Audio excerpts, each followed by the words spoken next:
TV Hanagal ಚಾನೆಲ್ಗೆ ಸ್ವಾಗತ. ಹಾವೇರಿ ಜಿಲ್ಲೆ ಹನಗಲ್ ಪಟ್ಟಣದಲ್ಲಿ ಸೋಮವಾರ ಬೆಳಗ್ಗೆ ಸರಿಯಾಗಿ 11 ಗಂಟೆಗೆ ಹನಗಲ್ ಶ್ರೀ ಕುಮಾರೇಶ್ವರ ಕಲ್ಯಾಣ ಮಂಟಪದಲ್ಲಿ ಕರ್ನಾಟಕ ರಾಜ್ಯ ರೈತ ಸಂಘಟನೆ ಹಾಗೂ ಹಸಿರು ಸೇನೆ ತಾಲೂಕು ಘಟ್ಟ ಹನಗಲ್ ಜಿಲ್ಲಾ ಘಟಕ ಹಾವೇರಿ ಅವರ ವತಿಯಿಂದ ಇಂದು ಹನಗಲ್ ನಗರದಲ್ಲಿ ನಡೆದ ನರಗುಂದ ಕಂದಾಯ ರೈತ ಜಾತ್ರೆ ದಿನಾಚರಣೆ ಕಾರ್ಯಕ್ರಮವನ್ನು ಹಾಗೂ ರಕ್ತದಾನ ಶಿಬಿರವನ್ನು ನಮ್ಮ ತಾಲೂಕು ಅಧ್ಯಕ್ಷರಾದ ಮರಿಗೌಡ ಎಸ್ ಪಾಟೀಲ್ ಅವರ ನೇತೃತ್ವದಲ್ಲಿ ಹಾಗೂ ಜ್ಯೋತಿ ಬೆಳಗುತ್ತಾ ಚಾಲನೆ ನೀಡಿದರು. ಹಾಗೂ ನಾವು ರಕ್ತವನ್ನು ಕೊಡ್ತೀವಿ ರಾಜ್ಯ ಸರ್ಕಾರಕ್ಕೆ, ನಮಗೆ ಗೊಬ್ಬರ ಕೊಡಿ ಎಂದು ರಾಜ್ಯ ಸರ್ಕಾರಕ್ಕೆ ಅವರು ನಮ್ಮ ರೈತ ಅಧ್ಯಕ್ಷರವರು ಎಲ್ಲರೂ ಹೇಳಿದರು.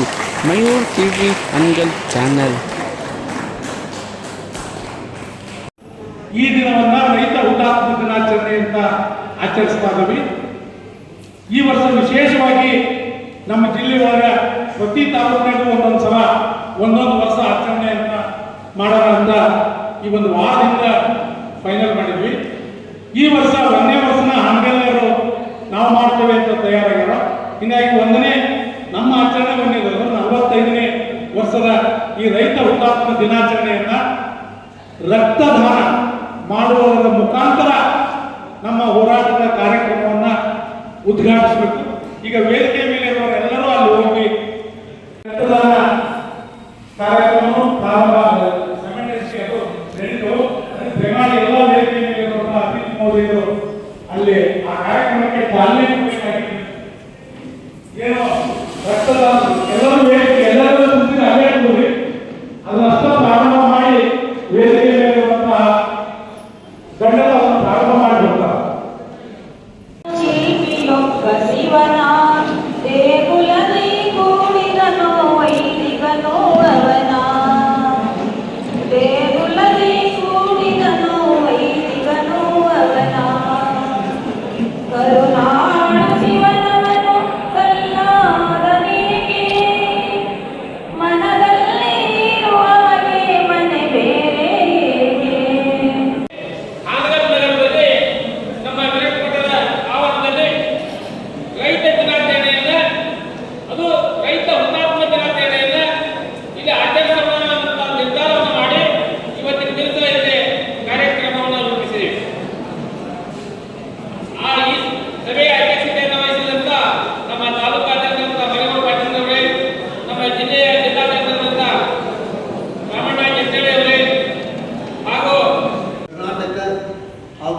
ರಾಷ್ಟ್ರಮಟ್ಟದಲ್ಲಿ ಇದರ ಪರಿಣಾಮ ಏನಾಗಿದೆ ಅನ್ನುವಂಥ ವಿಸ್ತೃತವಾದಂಥ ವಿಚಾರಗಳನ್ನು ನಾವು ಇಲ್ಲಿ ಚರ್ಚೆ ಮಾಡಬೇಕು. ಮಲ್ಲಿಕಾರ್ಜುನ್ ಬಳ್ಳಾರಿ ಅವರು ಕೆಲವೊಂದು ವಿಚಾರಗಳನ್ನು ಪ್ರಸ್ತಾವನೆ ಮಾಡಿ ನಿಮಗೆ ಮ್ಯಾಕ್ಸಿಮಮ್ ಆಗಿ ಅತಿ ಹೆಚ್ಚಿಗೆ ಅಂದರೆ 30 ನಿಮಿಷ ಕೊಡ್ತೇನೆ ನಾನು. ಅಷ್ಟರಲ್ಲಿ ನೀವು ಇಂಥ ಅನೇಕ ವಿಚಾರಗಳನ್ನು ನೀವು ಸಭೆಯ ಮುಂದೆ ಪ್ರಸ್ತಾವನೆ ಮಾಡಬೇಕಂತ ಹೇಳಿದ್ದಾರೆ. ಇತಿಹಾಸದ ಉಪನ್ಯಾಸಕನಾಗಿ ಇಷ್ಟು ಕಡಿಮೆ ಸಮಯದಲ್ಲಿ ಇಂತಹ ಅದ್ಭುತವಾದಂತಹ ಹೋರಾಟದ ಬಗ್ಗೆ ಪ್ರಸ್ತಾವನೆ ಮಾಡುವುದು, ನಿಮ್ಮ ಜೊತೆಗೆ ಅನೇಕ ವಿಚಾರಗಳನ್ನು ಹಂಚಿಕೊಳ್ಳುವುದು ಕಷ್ಟ. ಆದಾಗ್ಯೂ ರೈತರ ತಲೆ ಮೇಲೆ, ರೈತರ ಹೊಟ್ಟೆಯ ಮೇಲೆ, ರೈತರ ಕಾಲಿನ ಮೇಲೆ ತಮ್ಮ ಬೂಟುಗಾಲಿಂದ ಇಟ್ಟುಕೊಂಡು ಅವರು ಏನು ಮಾಡ್ತಾರೆ, ಆಫೀಸ್ನಲ್ಲಿ ಕಾರ್ಯಾಲಯದಲ್ಲಿ ಪ್ರವೇಶ ಮಾಡ್ತಾರೆ. ಕಲ್ಪನೆ ಮಾಡಿಕೊಳ್ಳಿ,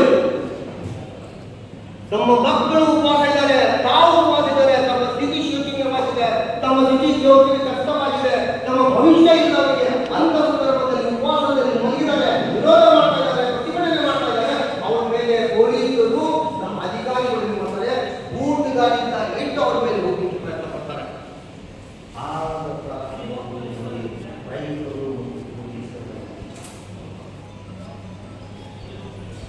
ರೈತರು ಮತ್ತು ಪೊಲೀಸರ ವಿಚಾರ ಎಷ್ಟು ರೋಷ ಇರುತ್ತೆ, ಎಷ್ಟು ಸಿಟ್ಟು ಪರಿಸ್ಥಿತಿಲ್ಲ ಅಂದ್ರೆ ಇಂಥ ಕೊಡೋದು ಬಿಡೋದು ಆಮೇಲೆ ಇತ್ಯರ್ಥ ಹಾಕತ್ತಾರ. ಅದನ್ನ ತಾರೀಖ್ ಹಾಕಿ ಇತ್ಯರ್ಥ ಪಡಿಸ್ತೀವಿ ಅಂತೇಳಿ ಈಗಲ್ಲ, ಹೋದ ವರ್ಷ ನಿಮ್ಮ ಬ್ಯಾನರ್ಗಳೇನಿದ್ದು ಬೆಳಗ್ಗೆ ಹಾಗೆ ಕಟ್ಟಿದ್ರಲ್ಲ ನಮ್ಮ ಜಿಲ್ಲಾದಾಗ, ಆ ಬ್ಯಾನರ್ ಹರಿದು ಹೋರಾಟ ಮಾಡಿ ಸರ್ಕಾರಕ್ಕೆ ಕಳಿಸಿದ್ವಿ. ಏನಂತ ನೀವು ತುಂಬಿಸ್ಕೊಳಕ್ಕೆ ಹೆಂಗೆ ಕಡೆ ದಾರಿ ಕೇಳ್ತಿರಲ್ಲ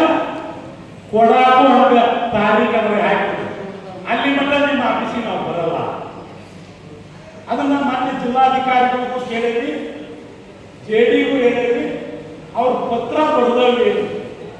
ಏನ್ ಪತ್ರ ಬರೆದಿರಲಿಲ್ಲ, ಅವ್ರು ಏನ್ ಉತ್ತರ ಕೊಟ್ಟಾರ ಕೊಡ್ರಿ ಎಂದು ಇಲ್ಲಿ ಮಠ ಕೊಡುವರು. ಈ ವ್ಯವಸ್ಥೆ ಹೀಗೆ ಆಗ್ಬಾರ್ದು. ನಾವೇನು ಕೇಳವಲ್ಲ, ಆ ಸರ್ಕಾರ ಏನ್ ಹೇಳ್ತಿ ಹೇಳಿ, ಮುಂದೆ ಅವ್ರ ಸರ್ಕಾರ ಆಡಳಿತ ಯಾರು ಮಾಡ್ತಾರೋ ಅವ್ರು ಕೇಳಿ. ಯಾಕಂದ್ರೆ ಎಲ್ಲ ನಿಮಗೆ ಕೇಳಿದ್ರೆ ಸಿಗಲ್ಲ, ಅದು ನಮಗೆ ಗೊತ್ತೈತೆ. ಆದ್ರೆ ನಮ್ಮ ಬೇಡಿಕೆ ಅವ್ರಿಗೂ ಹೇಳಕ್ಕಾಗಲ್ಲ. ನಾವು ತಾಲೂಕಿನಾಗಿದ್ರೆ ದಂಡಾಧಿಕಾರಿ ನಿಮಗೆ ಹೇಳ್ತೀವಿ, ಜಿಲ್ಲಾದಾಗಿದ್ರೆ DC ಇದಕ್ಕಿಂತ ಮುಂದೆ ಹೇಳಲ್ಲ. ಅವ್ರು ಯಾರು ನಾವು ಆಚೆ ಕಳಿಸೋಲ್ಲ, ಅವ್ರಿಗೆ ಹೆಂಗೆ ಹೇಳ್ಬೇಕಲ್ಲ, ನಿಮ್ಮಿಂದ ಅಧಿಕೃತ ಕಾಗದ ತಗೊಂಡು ನಮಗೆ ಮಾತಾಡಕ್ಕಾಗಲ್ಲ. ಅದಕ್ಕೆ ಆ ವ್ಯವಸ್ಥೆಯನ್ನ ದಯಮಾಡಿ ತಾವು ತಪ್ಪದ ಮಾಡಿ. ಈಗ ಇಷ್ಟೆಲ್ಲ ಹಾಳಾಗಿದೆ. ನಾನು ಹೇಳೋದು ಕೆಲವು ಭಾಗದಾಗ ಚಲೋ ಐತಿ, ನಮ್ಮ ಜಿಲ್ಲೆ ಒಳಗೆ ಮಾತಾಡೋದು ಬೇರೆ ನಮ್ದೆಲ್ಲ ಸರಿ. ನೀನು ನಮ್ಮೂರು ದೊಡ್ಡಪ್ಪ, ನೀ ಎಲ್ಲೇ ಕಳಿಸ್ದಂಗೆ ಇಲ್ಲ ಸರ್, ಅದು ಈಗ ಹೇಳಿದಂಗೆ ನೀವು ಅದು ಪೇಮೆಂಟ್ ನಾವು ಕನ್ಫರ್ಮೇಷನ್ ಮಾಡಿಕೊಟ್ಟು ವಿತಿನ್ 10 days ನಾವು ಪೇಮೆಂಟ್ ಮಾಡೋದು. ಇವ್ರು ಏನಾರ ಮಾಡಿಕೊಡೋದು ಬರ್ತಾರೆ ಇಲ್ಲ ಅಲ್ಲಿಂದ ಇದೇ ಲೆವೆಲ್ ಅದು ಮಾಡ್ತಾರೆ. ನೀವ ಪತ್ರ ಅವ್ರು ಅಲ್ಲ ಆಗಲ್ಲ, ಅಥವಾ ಅವರು ಜೈಲಿಗೆ ಹಾಕ್ತಾರ. ಎಸ್, ನೀವ ಯಾಕೆ ಮಾಡಬಾರ್ದು? ನಾವು ನಮ್ಮ ಹೊಲಕ್ಕ ಹೊಲ ಖರೀದಿಗೆ ರೊಕ್ಕ ಕೊಡಲ್ಲ, ಬೆಳೆ ಕೊಡ್ತಾರ. ಎಷ್ಟು ಕೊಡ್ತಾರ? 1 ಎಕರೆಗೆ 50,000, 70,000, 20,000, 30,000 ಕೊಡ್ತಾರ. ಇನ್ನ ಜಿಲ್ಲಾ ಮಟ್ಟದಲ್ಲಿರ್ತಕ್ಕಂಥ ಎಲ್ಲ ರೈತ ಸಂಘದ ಮುಖಂಡರು ಇವತ್ತಿನ ರೈತರ ಒಂದು ಸಮಾವೇಶನ ಸಭೆಯನ್ನು ಕರೆದಿದ್ದಾರೆ. ಇಲ್ಲಿವರೆಗೂ ಸಭೆಯಲ್ಲಿ ಚರ್ಚೆ ಮಾಡಿರ್ತಕ್ಕಂಥ ವಿಷಯಗಳು, ಮೊದಲನೇದಾಗಿ ನಾವು ಕೃಷಿ ಇಲಾಖೆಯನ್ನು ತೆಗೆದುಕೊಂಡ್ರೆ ಈಗ ನಮ್ಮ ಗಮನಕ್ಕೂ ಇದೆ, ಎಷ್ಟೊಂದು ಜನ ರೈತರು ಬಿತ್ತನೆ ಮಾಡಿದ್ದು ಬೆಳೆ ಮೊಳಕೆ ಹೊಡೆದಿಲ್ಲ. ಕೆಲವೊಂದ್ಸಲ ಮೊಳಕೆ ಹೊಡೆದ ಮೇಲೂ ಕೂಡ ಅದು ಅಂದರೆ ನಿರಂತರವಾಗಿ ಅದು ಬೆಳೆ ಸಸ್ಟೈನ್ ಆಗ್ಲಿಕ್ಕೆ ಆಗಿಲ್ಲ. ಕಳೆ ಸಮಸ್ಯೆ ಏನಿದೆ ಇದನ್ನ ನಾವು ಜಿಲ್ಲಾ ಮಟ್ಟದ ಕೃಷಿ ಅಧಿಕಾರಿಗಳ ಜೊತೆ ಮಾತಾಡಿ ನಮ್ಮ ತಾಲೂಕು ಮಟ್ಟದಲ್ಲಿ ಗೋವಿನ ಜೋಳದ ಏನು ಬಿತ್ತನೆದು ಎಷ್ಟಾಗಿದೆ, ಎಷ್ಟು ಹಾನಿಯಾಗಿದೆ, ಅದನ್ನೊಂದು ವಾರ ಒಳಗಡೆ ನಾವು ಸವಿವರದ ವರದಿಯನ್ನು ನಾವು ಸಲ್ಲಿಸ್ಲಿಕ್ಕೆ ಹೇಳ್ತೀನಿ. ಹಾಗೆ ಹವಾಮಾನ ಆಧಾರಿತ ಏನು ತೋಟಗಾರಿಕೆ ಇಲಾಖೆ ಏನಾಗಿದೆ, ನಿನ್ನೆ ಇವರು ನಮಗೆ ಮೆಸೇಜ್ ಹಾಕಿದ ತಕ್ಷಣ ನಾವು ಅವರಿಗೆ ಮಾತಾಡ್ಲಿಕ್ಕೆ ಹೇಳಿದ್ವಿ. ಸೊ ಮಾತಾಡಿದರೆ ಅದು ಬೆಂಗಳೂರಿಂದ ಏನು ಸರಿ ಹೋದ್ಮೇಲೆ ಆಗುತ್ತೆ, ಮತ್ತು ನಮ್ಮಿಂದ ಏನು ನಾವು ವ್ಯವಹಾರ ಕರೆಸ್ಪಾಂಡೆನ್ಸ್ ಮಾಡಬೇಕು ಅದನ್ನು ನಾವು ಮಾಡ್ತೀವಿ. ಇದು 2 ವಿಷಯ. ಇದನ್ನ ಬಿಟ್ಟು ಬೇರೆದೀಗ ಗ್ರಿಡ್ ಏನಾಗಿದೆ, ಇದು ಈ ಬೊಮ್ಮನಾಳಿ ಅಂತ ಹೇಳಿದ್ರಲ್ಲ, ಅದನ್ನ ನಾವು KP ಇದಕ್ಕೆ ಕರೆದಿರ್ಲಿಲ್ಲ, ನಾವು ಮೇನ್ ಆಗಿ ವಿಮಾನಕ್ಕೆ ಕರೆದಿದ್ವಿ. ಸೊ ಅದ್ರ ಜೊತೆ ಮಾತಾಡಿ ಅದು ಸಮಸ್ಯೆ ಏನಾಗಿದೆ ಅಂತ ಕೇಳ್ಕೊಂಡು ನಾವು ಫಾಲೋ ಅಪ್ ಮಾಡ್ತೀವಿ.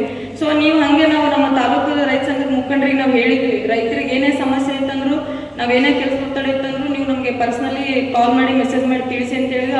ಅದನ್ನ ನಾನು ಇಲ್ಲಿ ತನಕ ಅಟೆಂಡ್ ಕೂಡ ಮಾಡಿದ್ದೀನಿ. ಸೊ ಇದೇನು ಮನವಿ ಇದೆಯೋ ಮನವಿಯಲ್ಲಿರೋದು ಪಾಯಿಂಟ್ಸ್ಗಳು ಅಲ್ಲೇ ಇದನ್ನ ರಕ್ತ ಕೊಡ್ರಿ. ಇನ್ನೆಷ್ಟು ಬಂದಿದ್ರಿ ಕೈ ಎತ್ರಿ, ರಕ್ತ ಕೊಡೋರು.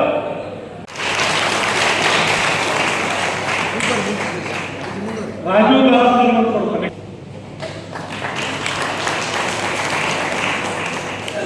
ಆ ಕಡೆ ಕೊಟ್ರು ಬಸಪ್ಪ CB, ಮಲ್ಲಣ್ಣಗೌಡ ಕಲ್ಲೇಶ್, ಪ್ರಸನ್ನ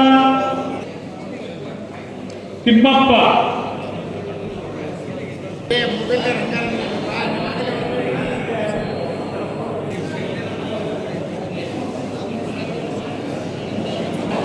ದಯಮಾಡಿ ಯಾರು ಎದ್ದು ಅಡ್ಡಾಡಬೇಡ್ರಿ,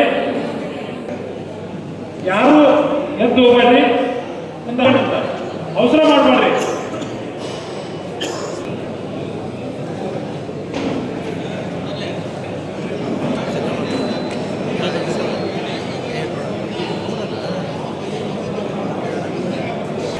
ಬಹಳಷ್ಟು ಜನ ಮತ್ತೆ ಬ್ಲಡ್ ಕೊಡಿದ್ರಿ, ಕೈ ಎತ್ತಿ.